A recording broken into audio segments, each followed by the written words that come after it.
Olá, repensadores e repensadoras, que bom ter vocês aqui no canal comigo, no Repensando o Meu Cristianismo. Obrigado por sua presença aqui e, por favor, como de praxe, peço a vocês que curtam, comentem, compartilhem o vídeo, eh, concordando, talvez não concordando com alguns pontos. A sua opinião, o seu ponto de vista é muito bem-vindo. E, claro, quero pedir a você aí que ainda não é inscrito para que se inscreva aqui no nosso canal e ajude o nosso trabalho a crescer, tá bom? Muito obrigado. Bom, pessoal, nesta semana aí eu fiquei sabendo da grande repercussão que está tendo no meio evangélico a opinião do Kleber Lucas, né, o conhecido cantor evangélico Kleber Lucas, que compôs aí canções que marcaram, né, a nossa trajetória na nossa caminhada cristã, e ele faz aí um comentário sobre o hino 39 da harpa cristã. Ele fala da questão do embranquecimento presente ali na letra do hino, ou pelo menos ele percebe isso ali na letra do hino, e isso, inclusive eu estou mostrando para vocês aqui, pessoal, agora, vocês já podem ver na tela aí, é uma espécie de matéria, né, que foi feita por um canal no YouTube, o Cristão Também Pensa. Estou dando os créditos aqui, é importante, né, mas você vai encontrar aí outros conteúdos em outros espaços da internet falando da questão. A matéria aqui, inclusive, vai dizer que o título, né, do vídeo, como está aqui no canal O Cristão Também Pensa, Kleber Lucas é criticado por Eichla, Cassiane e outros após falar de hino Alvo Mais Que a Neve. Bom, de partida, pessoal, agora falo eu, né? Digo eu, assim, a opinião de Eichla, Cassiane, pastor Eliseu Rodrigues, né, e outros a respeito de questões relacionadas a esta, como a que o Kleber Lucas levanta, e que acaba conduzindo, de certo modo, também ao campo bíblico, para mim não tem qualquer valor, porque são pessoas analfabetas do ponto de vista bíblico, né? Essa galera, a maioria dos cantores evangélicos no Brasil, basta você ouvir as letras dos hinos. É claro, tem composições muito boas, tem hinos muito bons, mas a maioria são pessoas que não têm qualquer cultura bíblica realmente. Alguns, inclusive, fica muito evidente que eles não têm uma cultura de leitura, de pesquisa, né? Então, eu acho que a gente, assim, precisa ter um pouco de cuidado ao citar esse pessoal como autoridade, quando é uma questão, quando envolve uma questão de análise de texto bíblico, de compreensão de determinados temas que são amplos, e também não acho que o Kleber Lucas seja uma autoridade nessa questão, tá, pessoal? Mas o fato é que ele levanta aqui nesse podcast onde ele estava, ele levanta uma questão bem interessante, né, que é o fato de que nós temos uma herança no pensamento religioso e no pensamento teológico, uma herança de uma visão que parte dos colonizadores, uma leitura que parte, de fato, de uma mentalidade eurocêntrica, e isso está muito forte.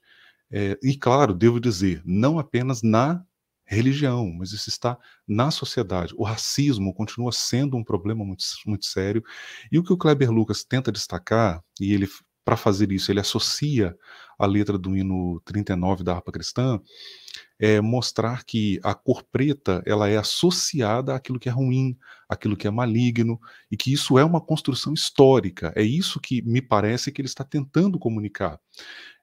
Entendo eu que, agora colocando o meu ponto de vista, dizer com isto, né, veja, ele está procurando demonstrar que isso é uma herança cultural, de uma mentalidade, de associar a cor preta àquilo que é ruim, ou associar a purificação espiritual à cor branca. E aí ele vai dizer que o embranquecimento está presente.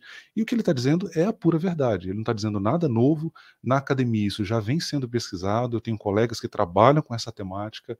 Então ele não está colocando nada novo. O mundo evangélico, ele é assim. A maioria das pessoas no contexto evangélico não lê, não pesquisa, não estão alinhadas com a academia.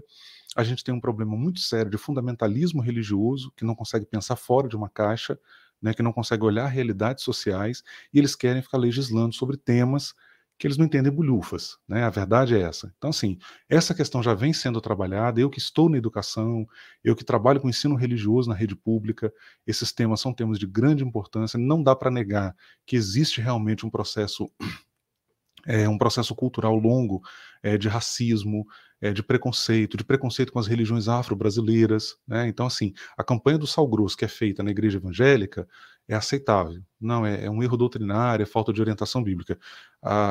O ritual que é feito lá nas religiões afro-brasileiras, não, aquilo é demônio, aquilo ali é maligno, aquilo que tem que ser acabado. Então, assim, qual a razão, qual é o critério aí, né? Então, o que a gente percebe, na verdade, é que há, no fundo, um preconceito de natureza étnico-racial, religioso.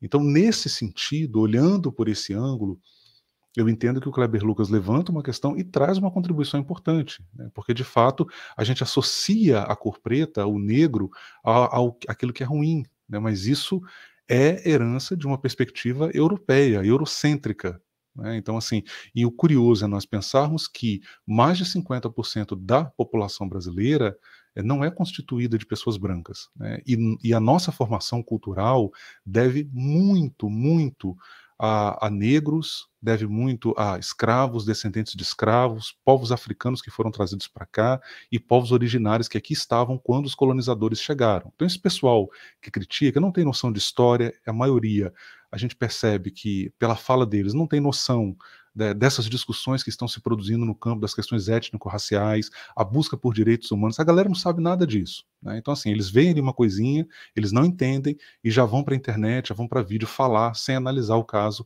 sem entender realmente o que está sendo trazido à tona. Então, acho que nesse sentido, o Kleber ele acabou trazendo ali uma discussão à tona que é muito importante, que tem que ser feita, a gente precisa refletir sobre isso. Agora, veja, dizer com isso que o hino 39 deve ser caracterizado. Aliás, o hino 39 assim, é um dos meus prediletos na rapa cristã, né? A interpretação do Matos Nascimento desse hino, para mim, assim, é fantástica. Ouço até hoje, né? Esse CD do Matos foi gravado há 20 anos, né? Ele com aquele vozeirão dele, caramba, eu ouço, choro, uso nas minhas devoções particulares, desculpe. Então, é um hino belíssimo. Agora, dizer que o hino ele é necessariamente um hino que traz uma letra racista ou preconceituosa em função disso, não, eu não acho que isso esteja na intencionalidade da letra do hino. Passa longe disso. Aí é um outro cuidado que a gente precisa ter. Eu vou aproveitar, inclusive, pessoal, recomendar para vocês uma leitura, tá, desse livro aqui, ó, A História dos Hinos que Amamos, do pastor Silas Daniel. Esse livro é publicado pela CPAD e a partir da página 279 o autor conta como o hino 39 foi composto. Então é uma recomendação de leitura aí bem legal que eu deixo para vocês, do pastor Silas Daniel.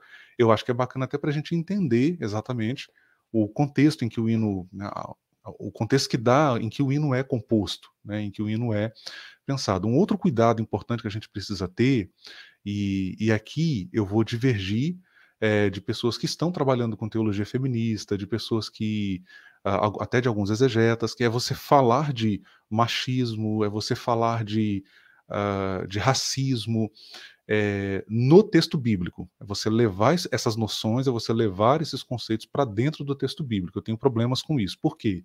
Porque, a meu ver, isso é anacronismo. Você está interpretando textos da Bíblia que foram produzidos em um cenário histórico, social, econômico, político, em que essas questões talvez nem estavam sendo discutidas, nem estavam sendo abordadas. A mentalidade era outra, o modo de encarar o papel da mulher era diferente de como nós encaramos hoje. Então a gente tem que ter esse cuidado ao olhar para o texto bíblico e falar do que o texto bíblico é racista, é misógino, etc, etc. Isso, a meu ver, é um erro crasso. Você não está respeitando o próprio ethos que dá origem a esses textos bíblicos. E esse ethos não incluía essas discussões, né? Quando você faz um estudo desse pano de fundo histórico, social, aliás, diga-se de passagem, pessoal, a Bíblia, em certa medida, ela está inclusive muito à frente até.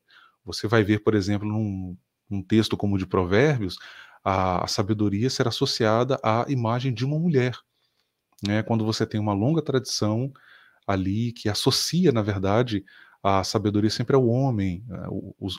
A gente não ouve falar de mulheres rabinas, né? Isso existe agora no judaísmo mais progressista, né? Mas o judaísmo, historicamente, ele nunca incluiu mulheres no rabinato. Então você vai ver que ali em Provérbios, então, ou seja, isso já é um avanço, já é um.